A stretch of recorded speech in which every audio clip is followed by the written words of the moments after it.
Hello, um, my name is Rob, and I am broadcasting through the facilities of Trent Radio. Or if you're watching this, listening to this live, I am recording this on Twitch.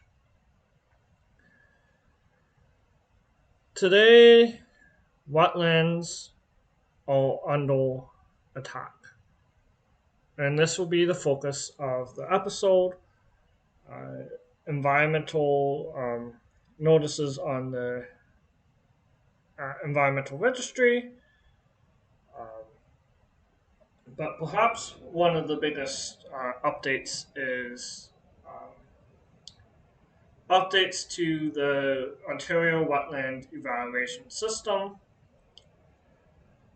A lot of it is crossing it out. Uh, Huge sections of the wetland uh, evaluation manual have been crossed out, including significant sections that mean what wetlands can be more easily developed on. So why do I say wetlands are under attack? Um, well, I'll get into that shortly, but before I get into that, I'll bring you attention to proposed updates to the Ontario Wetland Evaluation System on the environmental registry with number 0196160, and that has, and you can comment on that until November 24th, 2022. Um, and um, there's been weakening of the conservation authorities from Bill 23, housing legislation that I talked about last week briefly. Um,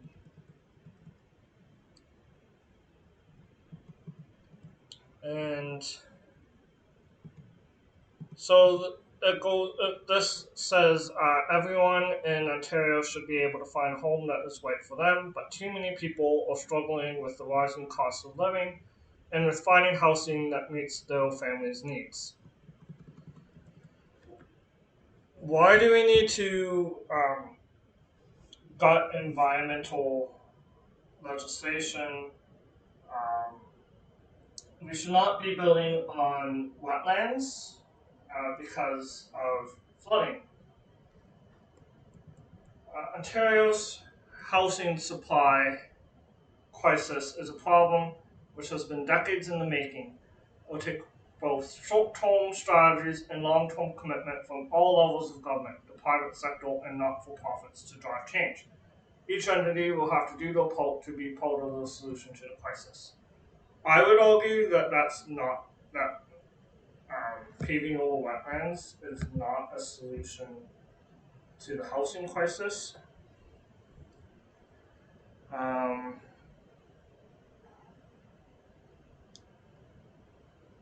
and then, so the fact that they're connecting this to a wetland proposal is very troubling.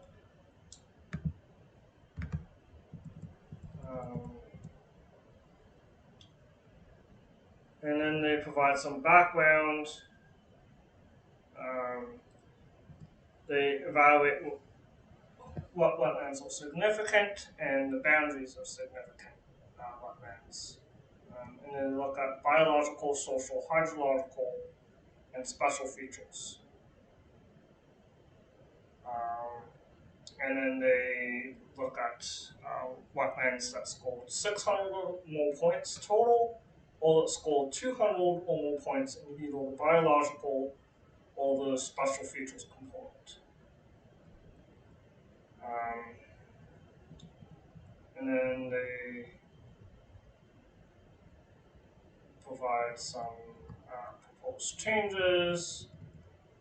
Um, but this document that I'm linking now, and I'm just waiting for it to load, shows where the changes have been made.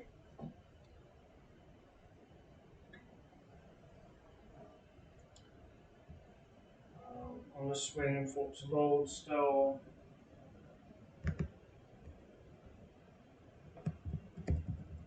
So it was made on October 25th.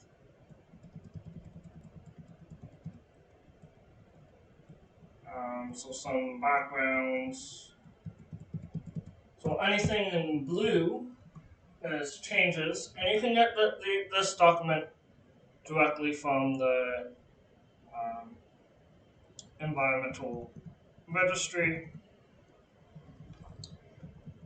Uh, so some of the changes are like the name and whether something has to be printed or not printed. Um, so some of that makes sense.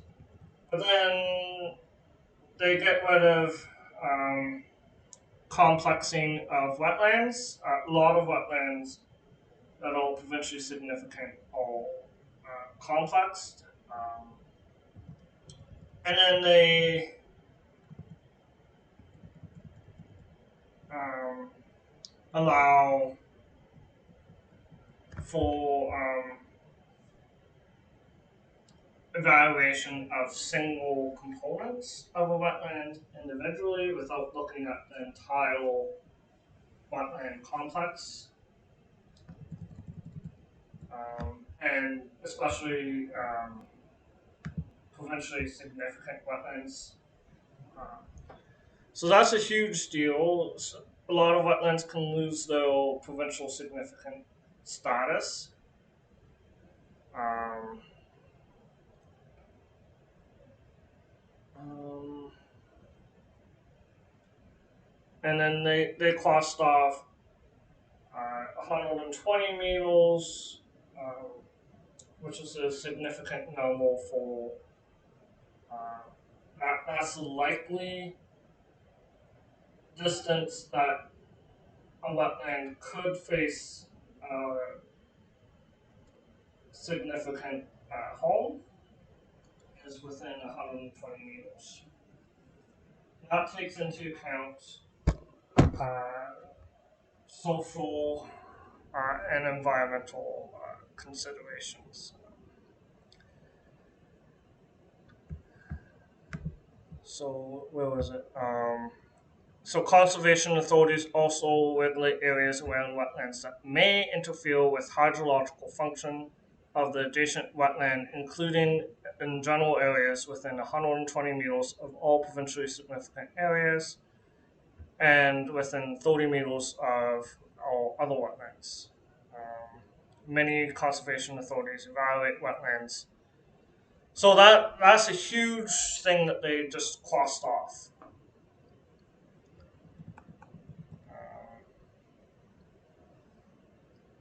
And then they crossed off conservation authorities at the request of municipalities.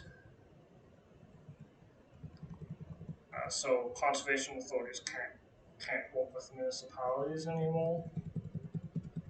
There's a whole thing on conservation authorities.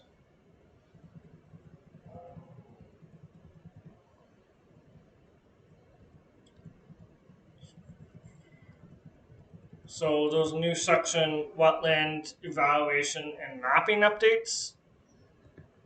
A wetland that has already been evaluated may be reevaluated, or an evaluated wetland boundary can be updated.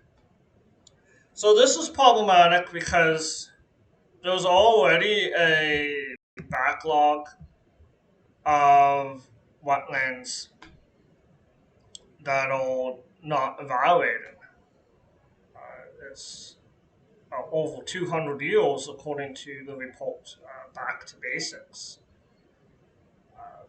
That's huge. deal. Um, and and then my concern is that a wetland could be evaluated in an extreme drought year and lose its boundary, um, or um, it could shrink further um, than it could shrink further and not be allowed to grow to its size that it normally would have. And wetlands grow and shrink all the time naturally. But if this process is not allowed to happen, it's very problematic. Um, so yeah, then with the exception of closely grouped wetland, single wetland units that are part of a previously evaluated wetland complex can be reevaluated without requiring a complete evaluation of all units in the existing wetland complex. And each previously evaluated wetland unit will retain its status until such time as the individual unit may be reevaluated. So there, right there, we're going to lose a lot of wetlands.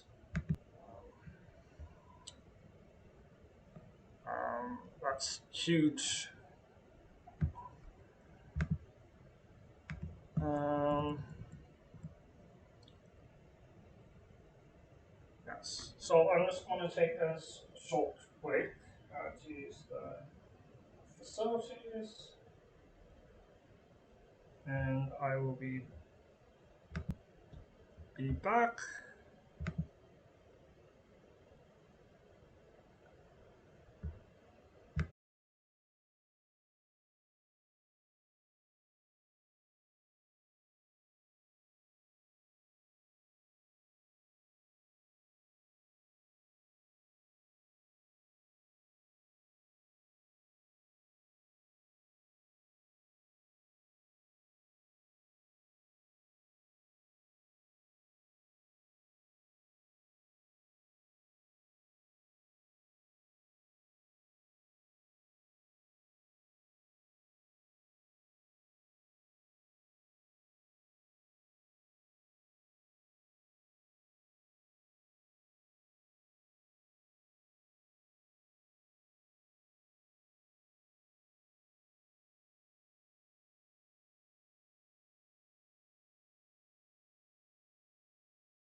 Thank you for waiting. I am back. And I am back. And yeah, so I think that a huge section is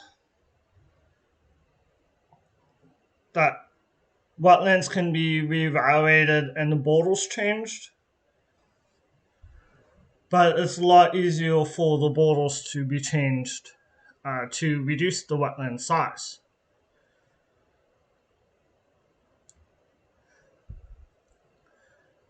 And I agree that wetlands are dynamic, but if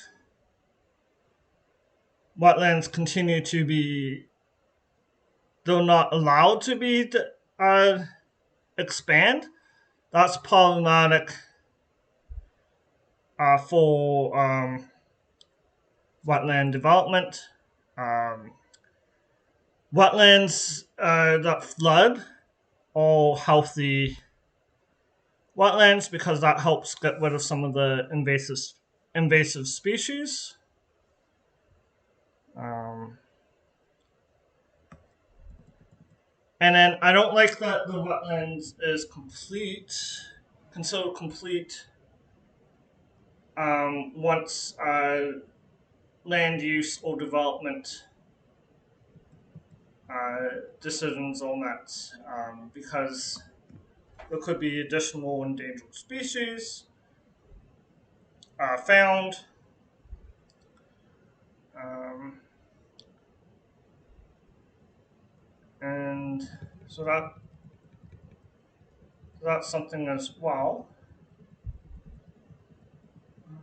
So I'm just going down.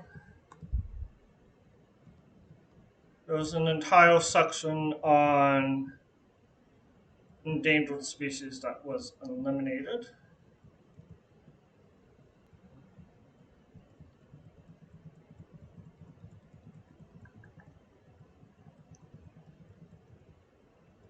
And landowner notification and permission, that's a new section.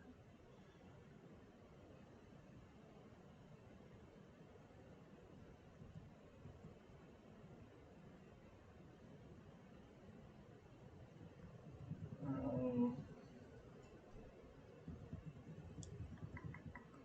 so a lot of wetlands occur on private property. Um, so there should be incentives for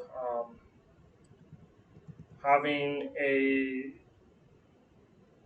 provincially significant wetland. But that's an entirely separate topic because well, not completely, um,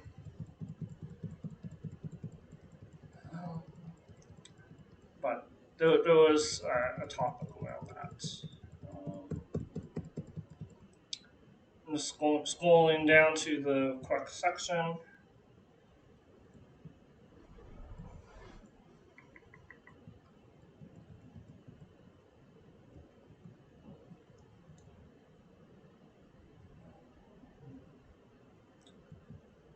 So yeah, most of the changes are like they crossed out large sections.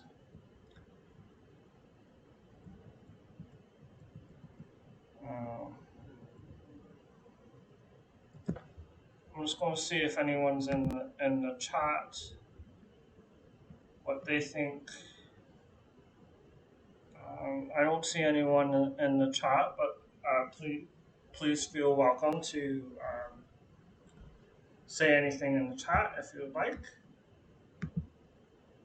I see one person watching this. Um,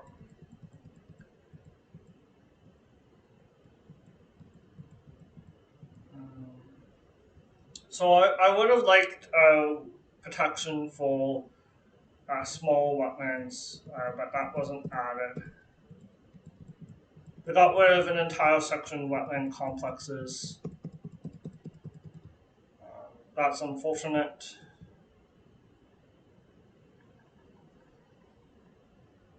Um, but I did kind of talk about that.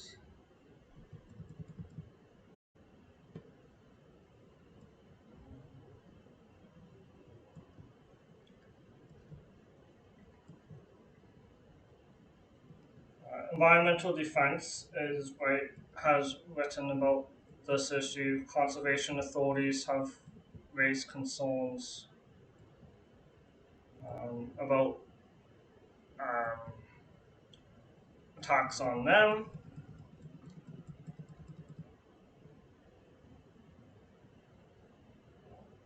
So this there's a lot of pages in this manual, so that's why I'm scrolling down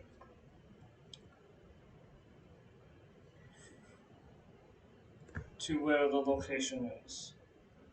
But I believe it was like endangered species reproductive uses and migratory uses, and that section had a large number of points associated with the wetland.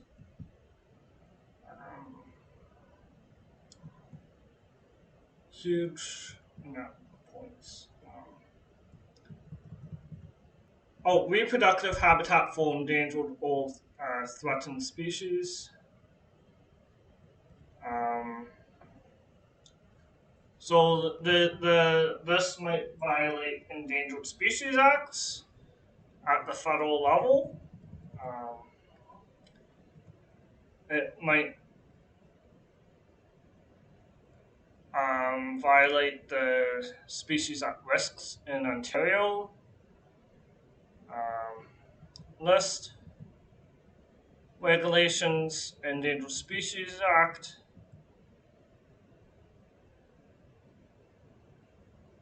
Um, so that's a huge issue. Uh, and then for each species, it was 250 uh, points, and you only needed like 200 to make it a provincially significant wetland in one of the categories. So that's a huge deal that they just eliminated that section completely. Um, Migration, feeding, and hibernation habitat for endangered or special species. One species 150, additional species 75. I think that you needed 200 points in this category. But even if it's 600 points, uh, 200 points in one category, huge deal.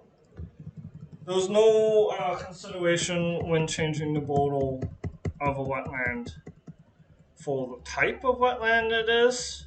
So that's an issue as well. Not that I support offsetting, but if you are doing offsetting, a bog and a fen or bog, fens, and swamps are more difficult to um,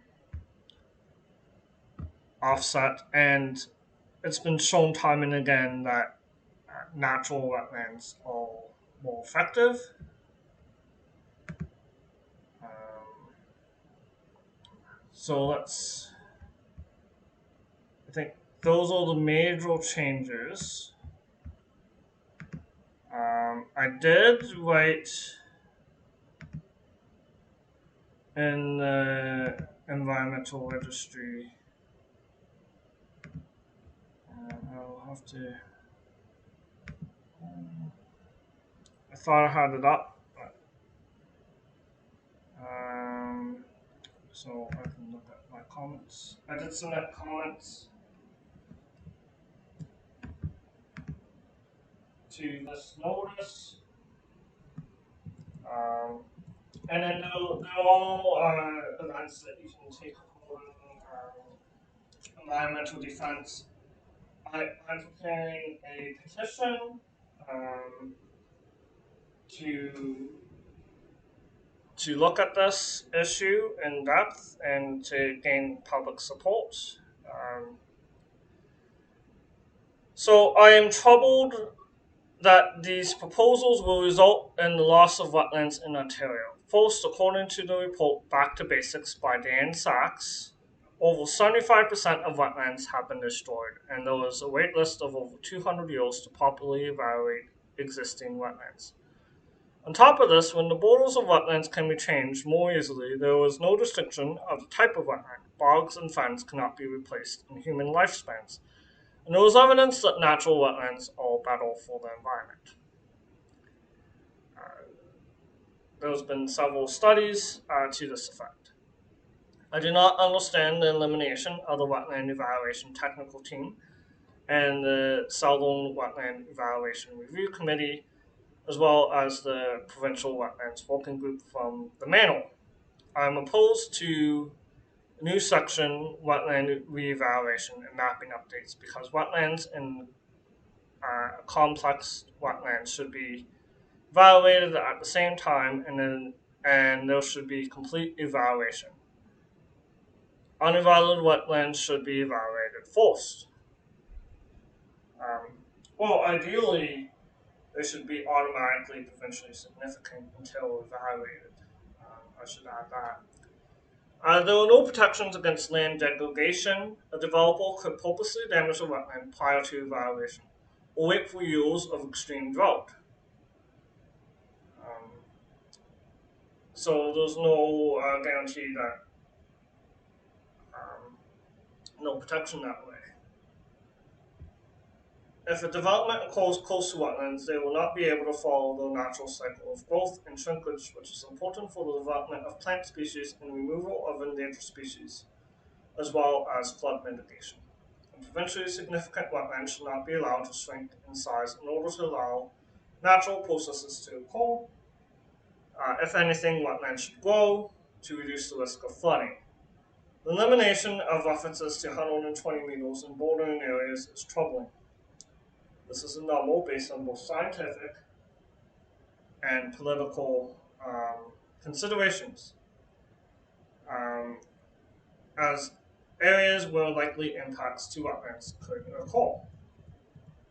A section called a complete evaluation means it would be harder to add further protections if new evidence is found that it is needed. There are no changes added to protect small wetlands, which have been found to better reduce algae blooms.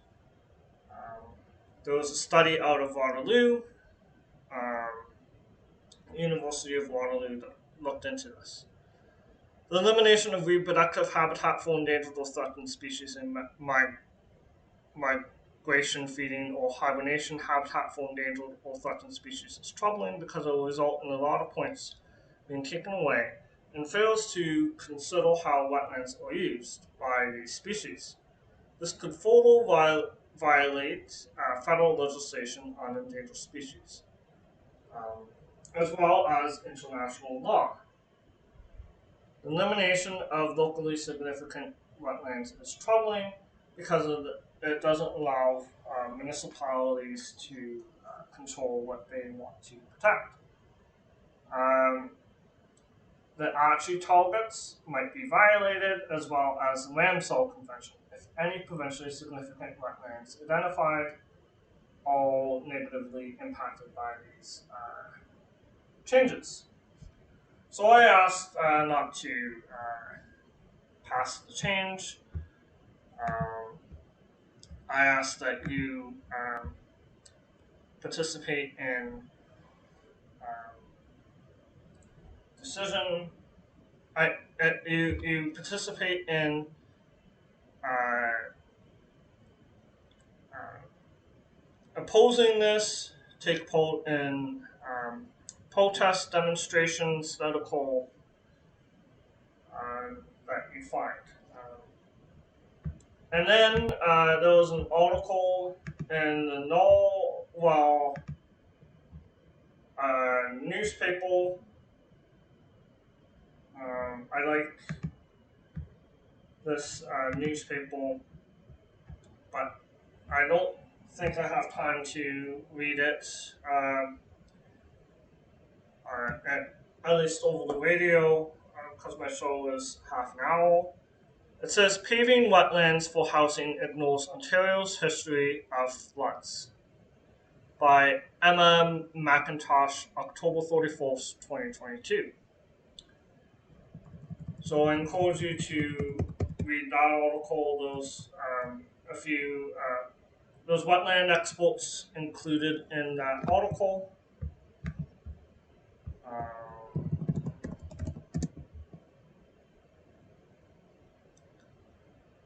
and let's see.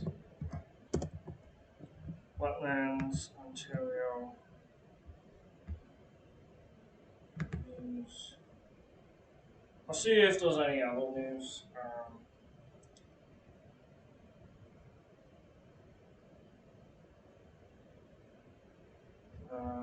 There's another article. Doug Ford is gutting Ontario's conservation authorities from the same newspaper, and then different groups have been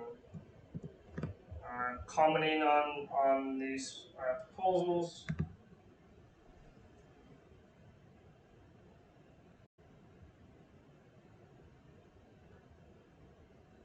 There's an article from CBC, Roys for Wetlands as Ontario aims to build homes quickly. Um, yeah, so I can quickly look at some of the other ones. I don't think I'll have time to go through all of them.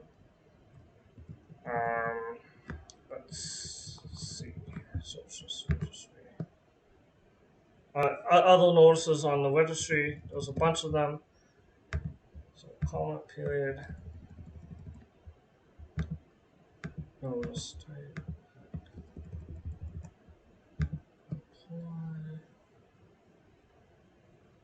So I might have time to go to look at one. Other one. Um,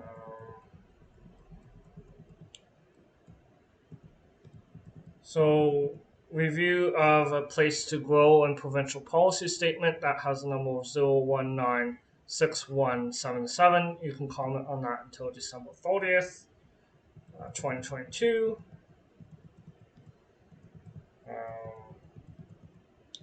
Yeah, well, if you're listening on the radio, I thank you for listening, and I hope that you continue pushing against these changes.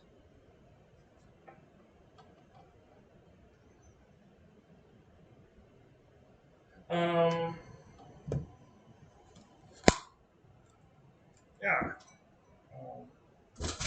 So I'll look at the. So I just finished recording what I was going to post on Environmental Soup through the facilities of Trent Radio.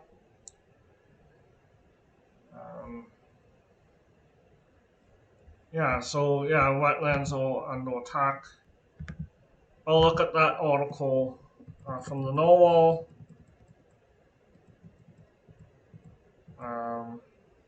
So it says when the Ford government announced its massive overhaul of Ontario's housing policy last week, one particular aspect of the plan flew under the radar. And they're saying that they use a manual. And this is how wetlands get evaluated. And then it's saying that they naturally prevent floods, acting like a sponge during heavy rains, and they sequester carbon, provide habitat for species at risk, and filter water to keep it clean. And then the Ford government is facing legal challenges about carbon dioxide. So that's a huge. If they lose that case, then this this legislation then becomes a violation of law. So it'll be interesting if they lose a case that youth fought to equal justice, and seven youth launched a lawsuit against the government of Ontario because of inadequate greenhouse gas reductions. Um,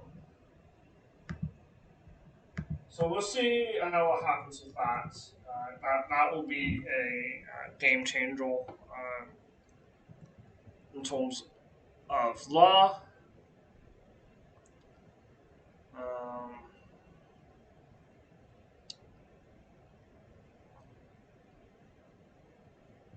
and yeah, there's been a lot of wetlands. There was wetland in Pickering. Well, there was a proposal to build a warehouse, but the development got stopped because of public outcry. There's been Hopewell Park, um, and then there's been NASA Mills wetlands at Trent University. Those are like prominent wetlands that come immediately to mind. There's Common Swamp close by. Um, and I should say that a lot of conservation authorities have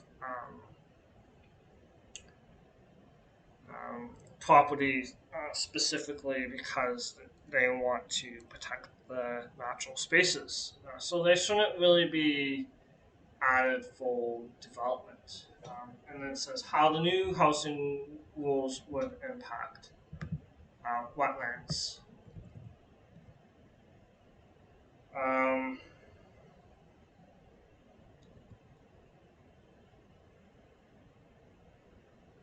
so it says evaluators can no longer consider how species at risk use the habitat. Um, swamps, bogs, and marshes have to be considered in isolation and not part of wetland complexes. Um,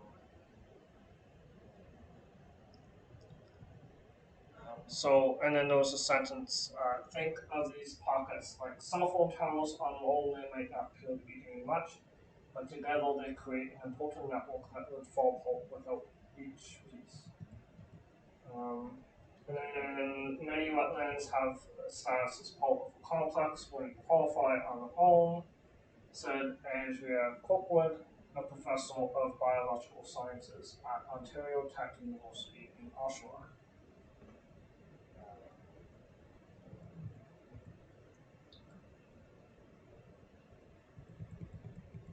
Um,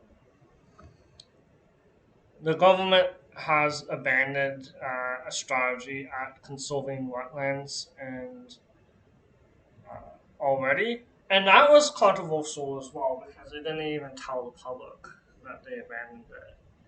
Um, so they just abandoned abandoned it without informing the public. That was in a report last year. There should be an environmental commission report um, coming out uh, by the end of November. Climate change is impacting um, us and causing more and more flooding. Um,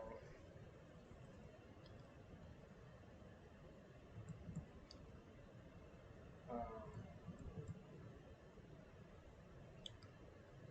Ducks Unlimited supported the changes, but the staff declined to be interviewed.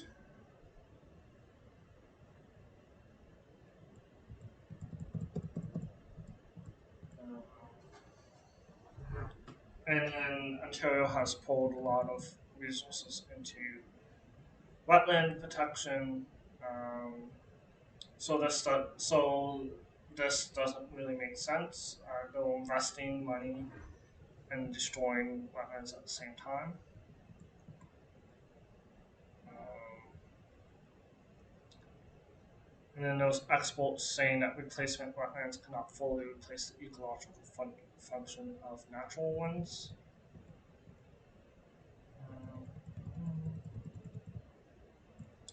those pictures are flooding.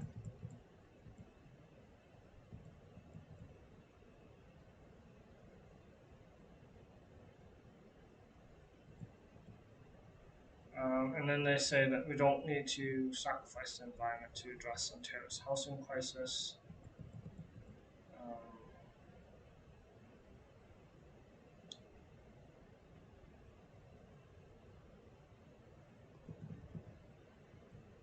and then they have examples of what might go wrong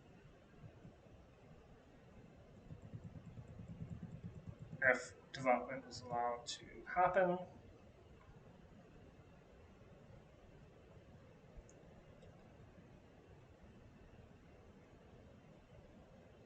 And then they gave an example of Hurricane Hazel in 1954.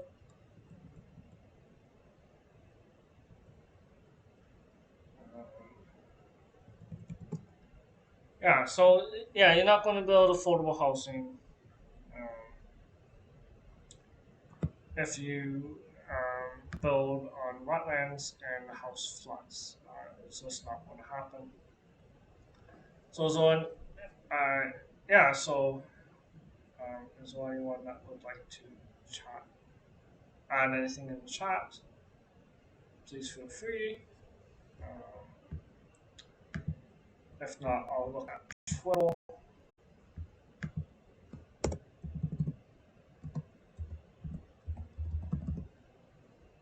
My Twitter. Does my Twitter go?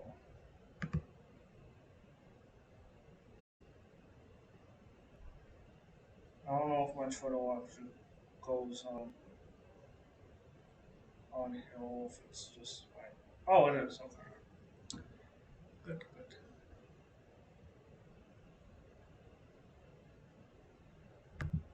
Um, yeah, so I just been sharing a bunch of information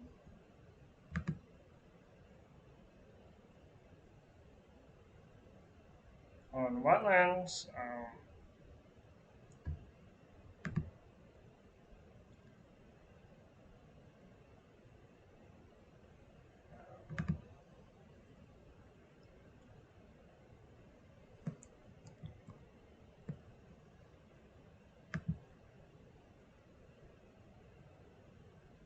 Just loading it up.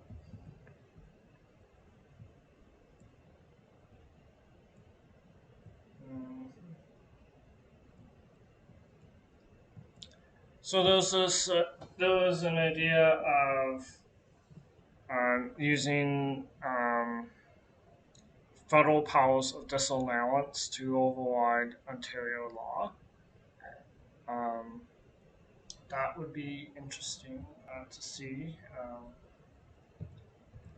Those notwithstanding clause used against teachers or professional s- support staff. Um,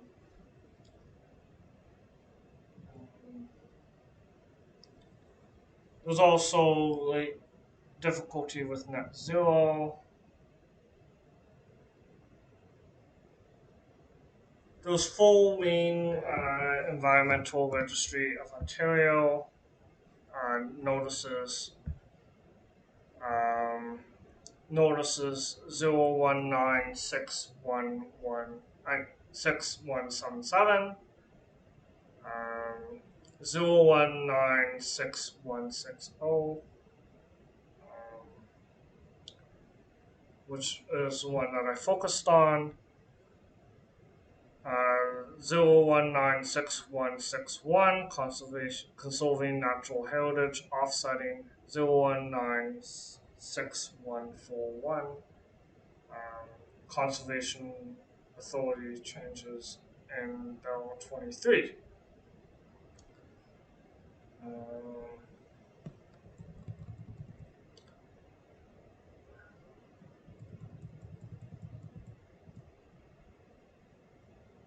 and then environmental defense.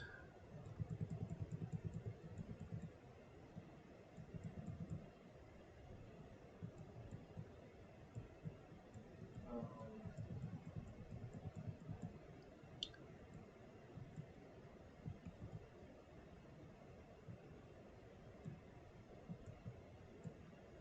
and then there's an event called Why You Should Be Concerned About Bill 23. And you can register on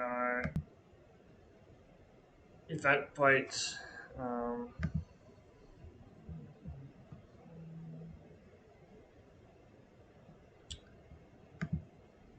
and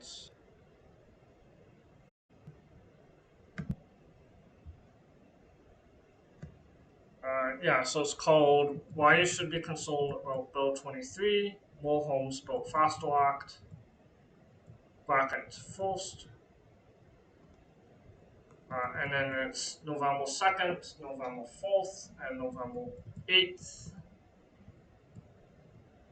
November 2nd is tomorrow. And then there's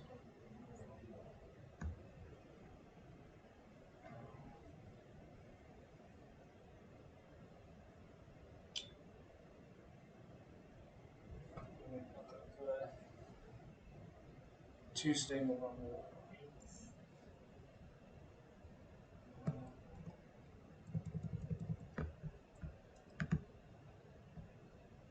So hopefully, I don't know if you can look up the Eventbrite, but um, if you can, that'll be good. Um, yeah, so I look at some of the other environmental notices. Um, so which were the ones about wetlands? Go into that.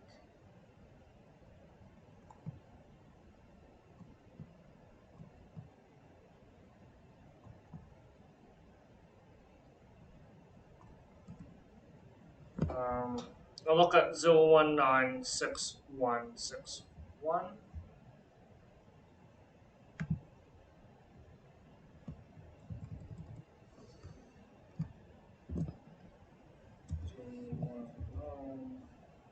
Dash 6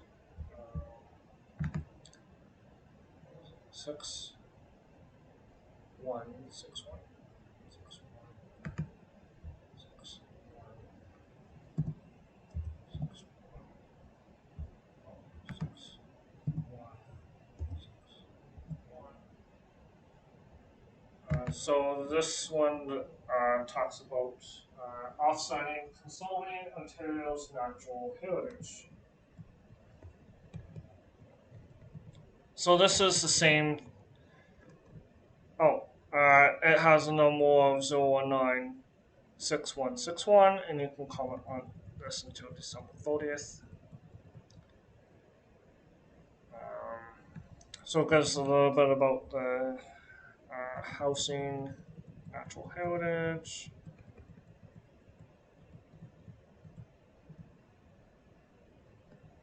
Um,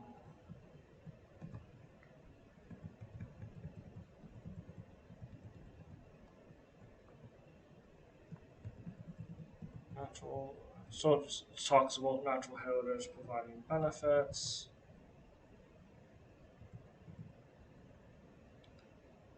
So this is a discussion paper seeking feedback on how Ontario could offset development pressures on wetlands and natural habitat.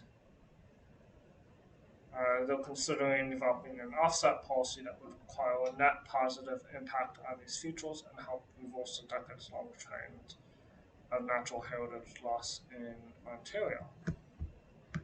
So let's look at the discussion paper.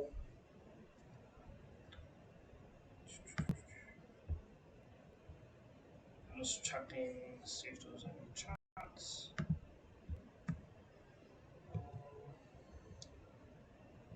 So, like as an introduction, um, natural heritage provides many benefits to people in the natural world. These benefits include providing habitat for fish and wildlife, filtering air and water, mitigating flooding and erosion, storing carbon, and providing a wide range of recreation and tourism opportunities. But conserving Ontario's natural heritage has become more difficult as development pressures, climate change, and other threats isolate and threaten wetlands, woodlands, and other natural wildlife habitat.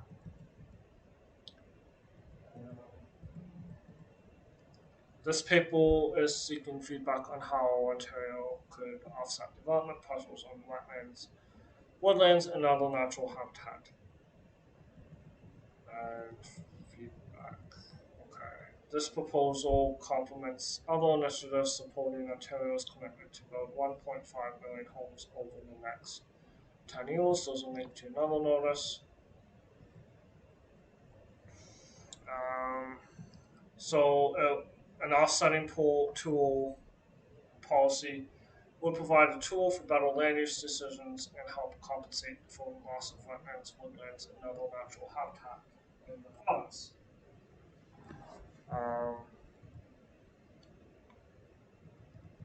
and it defines net gain, principles. The goal of offsetting policy should be net gain with respect to extent and quality of natural heritage features or the functions within a reasonable period of time.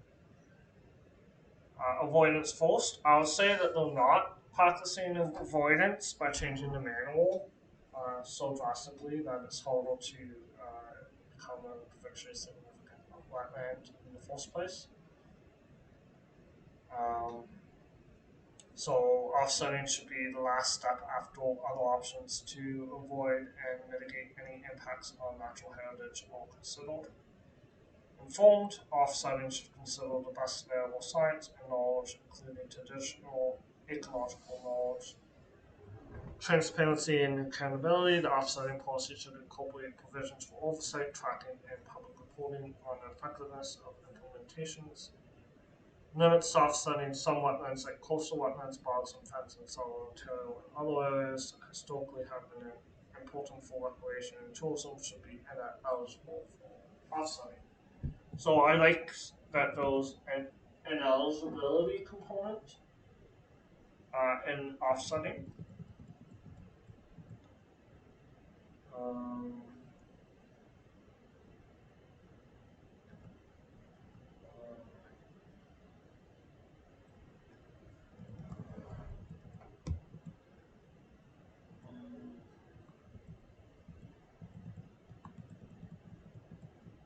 okay.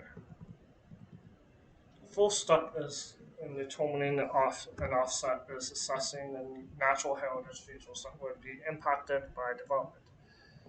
The baseline assessment would consider the area, location, scale, function, and values of the feature. Next, the policy would apply an offset ratio to achieve a net gain in natural heritage. Different ratios could be used for certain functions. For example, some functions could be offset at different scale than others. Higher offset ratios could be required for natural heritage features that provide multiple ecological, cultural, or recreational benefits. In some cases, the baseline assessment and offset ratios would be used to determine a compensation amount that would be paid to fund that could be used to implement an offset, including construction, monitoring, and adaptive management. Ideally, offsets should be located in the same watershed. However, offsets outside the watershed could be considered where there is an opportunity for greater conservation outcomes. This approach could also enable opportunities to pool funds to support large strategic projects rather than recreating small isolated offsets. Fund could also invest in areas of province where natural heritage loss has been greatest. Um, yeah, so the all areas where wetlands have been lost, significant, uh, like 95, 99% of wetland loss. So in that respect, uh, it's okay, but in other respects, not so much. Um,